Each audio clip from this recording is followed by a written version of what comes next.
स्वागत है आप सभी का अपने चैनल एकलव्य स्टडी पॉइंट पे। और मेरा नाम है सचिन और आज की इस वीडियो में मैं आप सभी को क्लास 11th की ज्योग्राफी से जो चैप्टर नंबर 15 है पृथ्वी पर जीवन, इसके इंपॉर्टेंट क्वेश्चन आंसर्स करवाने वाला हूं। तो चलिए वीडियो को स्टार्ट करते हैं।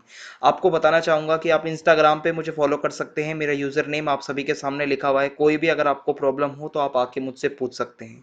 आज का हमारा पहला प्रश्न है, बायोम का अर्थ स्पष्ट करो। तो भाई बायोम का मतलब होता है कि कोई भी मान लो एक क्षेत्र है, ठीक है, एक भौगोलिक क्षेत्र है, यहाँ पर अब जो प्राणी और जो पौधों का समुदाय पाया जाता है, ठीक है, ये पूरा हमारा बायोम कहलाएगा। इसका उदाहरण है वन। जैसे कि जो वन होता है उसमें भी आप देखोगे प्राणी और पौधे सब होते हैं। मरुस्थल में भी ऐसा ही होता है, घास, भूमि, जलीय भूभाग, पर्वत, पठार, ज्वार, नदमुख, ये सारे एग्जाम्पल्स लिखे हुए हैं। ठीक है, तो ये बायोम का क्वेश्चन आ सकता है। हालांकि इस चैप्टर से कम ही क्वेश्चन आएंगे आपके बोर्ड एग्जाम के अंदर, सॉरी बोर्ड नहीं, जो भी आपका एनुअल एग्जाम होता है।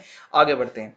अगला प्रश्न है, पारिस्थितिक असंतुलन के चार कारक कौन कौन से हैं, स्पष्ट करो। तो देखो हमारे संसार में क्या होता है, जीवों तथा जो हमारा जो भौतिक पर्यावरण होता है इसके बीच एक संतुलन बना रहता है, लेकिन जब जब ये संतुलन बिगड़ जाता है तब हम इसको पारिस्थितिक असंतुलन कहते हैं। ठीक है, इसके कई कारण हो सकते हैं, जैसे कि जनसंख्या वृद्धि।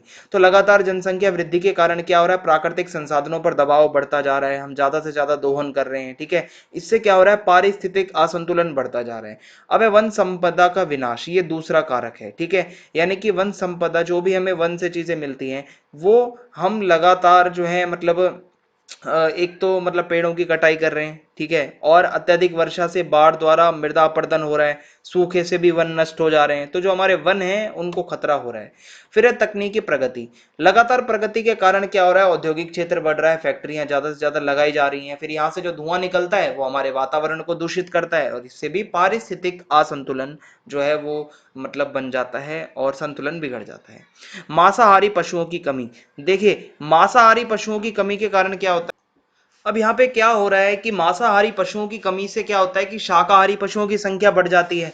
और जब घास फूस खाने वाले ये पशु बढ़ जाएंगे तो वनस्पति और ये सब तो भाई इनको खतरा हो जाएगा, जिससे पहाड़ी पर मतलब क्या हो रहा है कि जो वनस्पति है, जो हरियाली है, पेड़ पौधे हैं, वो कम होता जा रहा है। ठीक है, तो इससे भी एक असंतुलन पैदा होता है। फिर अगला हमारा प्रश्न है, पारितंत्र क्या है, पारितंत्र के प्रकारों का विश्लेषण कीजिए या वर्णन कीजिए। ठीक है, इसमें से कुछ भी हो सकता है। तो किसी क्षेत्र विशेष में किसी विशेष समूह के जीवधारियों का भूमि, जल तथा वायु से एक ऐसा अंतर संबंध, ठीक है, जिसमें ऊर्जा का प्रवाह हो, पोषण श्रृंखलाएं स्पष्ट रूप से समायोजित हो, उसे हम पारितंत्र कहते हैं। पारितंत्र जो है दो प्रकार के होते हैं, स्थलीय पारितंत्र, ठीक है, और जलीय पारितंत्र। स्थलीय पारितंत्र क्या होता है कि स्थलीय पारितंत्र को पुनः बायोम में विभक्त किया जा सकता है। ठीक है, बायोम क्या होता है, मैंने तो आपको सभी को अभी बताया था कि एक बड़ा भौगोलिक क्षेत्र होता है जिसमें प्राणी और जो मतलब पौधे हैं वो सभी चीजें उसमें होती हैं। ठीक है, और वर्षा, तापमान, आर्द्रता व मिट्टी आदि बायोम की प्रकृति तथा सीमा निर्धारित करती हैं। बायोम कैसा होगा, वो वहां का तापमान होता है जो बताता है वर्षा कितनी होती है, आर्द्रता कैसी है वहां पे। और विश्व के कुछ प्रमुख पारितंत्र में वन, घास क्षेत्र, ठीक है, और मरुस्थल, और ये सारे मतलब मैं आपको जो बता रहा हूँ ये पारितंत्र के एग्जाम्पल है। इनके अलावा ज्वार, नदबुक, प्रवाल, भित्ति, महासागरीय, नितल, ये भी इसमें शामिल है। ठीक है, फिर अगला है जलीय पारितंत्र। जलीय पारितंत्र को समुद्री पारितंत्र भी कह सकते हैं। ठीक है, और इसको हम जो है ताजे जल के पारितंत्र में भी बांट सकते हैं। तो समुद्री पारितंत्र में महासागरीय, ज्वार, नदमुख, प्रवाल, भित्ति पारितंत्र आते हैं। वहीं ताजे जल के अंदर जो है हमारे झील, तालाब, सरिताएं यानी कि छोटी छोटी नदियां, कच्छ, ठीक है, और दलदल, ये सब हमारा ताजे जल के अंदर आ जाएगा। तो ये पारितंत्र हम दो भागों में इसको बांट देते हैं।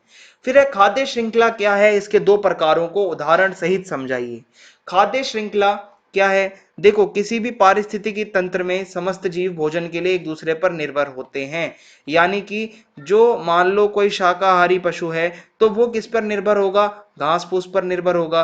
कोई मांसाहारी पशु है यानी कि शेर है, वो किस पर निर्भर होगा, इस वाले पे निर्भर होगा, ठीक है, जो घास फूस खा रहा है। और जो उसके बाद जो मानव है वो दोनों पर निर्भर होता है, क्योंकि मानव मांस भी खाता है और मानव जो है वो घास फूस और ये मतलब सब्जियां वगैरह भी खाता है। तो हम सभी जो है एक दूसरे के ऊपर निर्भर होते हैं और एक ये भोजन की श्रृंखला बन जाती है, फूड चेन बन जाती है। ठीक है, और ये मतलब फिर ऊर्जा का प्रवाह एक स्तर से दूसरे स्तर पर होता है, इसी को हम खाद्य श्रृंखला कहते हैं। ठीक है, अब दो तरीके की खाद्य श्रृंखला यहाँ पे बताई जाती हैं, चराई खाद्य श्रृंखला और अपरद खाद्य श्रृंखला। दोनों को देखते हैं क्या है। तो चराई खाद्य श्रृंखला में क्या होता है, पौधों से आरंभ होकर मांसाहारी यानी कि जो तृतीयक उपभोक्ता तक जाती है, जिसमें शाकाहारी मध्यम स्तर पर है, हर स्तर पर ऊर्जा का ह्रास होता है जिसमें श्वसन, उत्सर्जन, विघटन प्रक्रियाएं सम्मिलित हैं, इसमें कार्बनिक पदार्थ निकलते हैं। ठीक है। चराई में क्या होता है, पौधे यानी कि उत्पादक हैं। ठीक है, पौधे उत्पादक हैं। उसके बाद आगे बढ़ते हैं तो इसी तरीके से क्या होगा, आपका मांसाहारी जो है, ठीक है, वहां तक ये पूरी श्रृंखला जाती है। ठीक है। फिर है दूसरा अपरद खाद्य श्रृंखला। चराई खाद्य जो हमारी जो श्रृंखला से प्राप्त मृत पदार्थों पर निर्भर है और इसमें कार्बनिक पदार्थ का अपघटन सम्मिलित है, यानी कि जो मरी हुई चीजें होती हैं इसमें फिर वो आ जाएंगी। तो इस तरीके से ये हमारा होता है। खाद्य श्रृंखला के लिए टेबल आप ये देख सकते हो कि जो उत्पादक है वो पौधे हैं।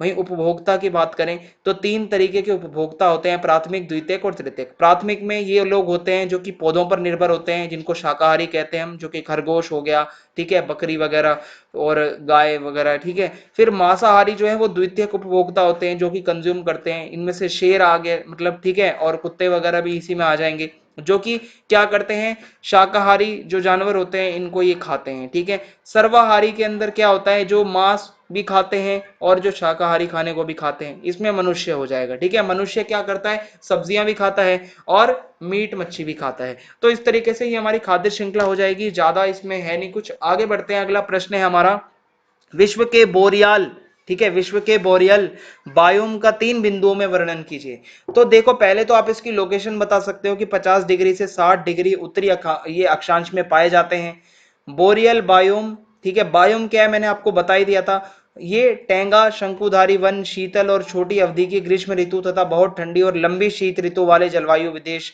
मतलब विशेष प्रदेशों में पाए जाते हैं, यानी कि ठंडे इलाकों में होते हैं। यहाँ वर्षा मुख्यतः हिमपात के रूप में होती है, बर्फ के रूप में होती है, स्नोफॉल जैसी होती है। ओके। और लगभग 40 से 100 सेंटीमीटर तक होती है। यहाँ मृदा की अपेक्षाकृत पतली परत पाई जाती है जो कि अम्लीय होती है तथा पोषक तत्व बिल्कुल भी नहीं होते। ये वन सदाबहार मतलब कोणधारी वन कहलाते हैं तथा उनमें मुख्य वृक्ष जो है पाइन, फर तथा स्पूस, जो कि उत्तरी अमेरिका, यूरेशिया, साइबेरिया में पाए जाते हैं। ठीक है। इस तरीके से ये हमारा हो जाएगा। तो चैनल को सब्सक्राइब करना ना भूलें, जल्दी ही अगली वीडियोस भी आएंगी। आप कमेंट करके जरूर बताएं वीडियो आपको कैसी लगी, ज्यादा से ज्यादा वीडियो को शेयर कर दें। जय हिंद, जय भारत, बहुत बहुत धन्यवाद।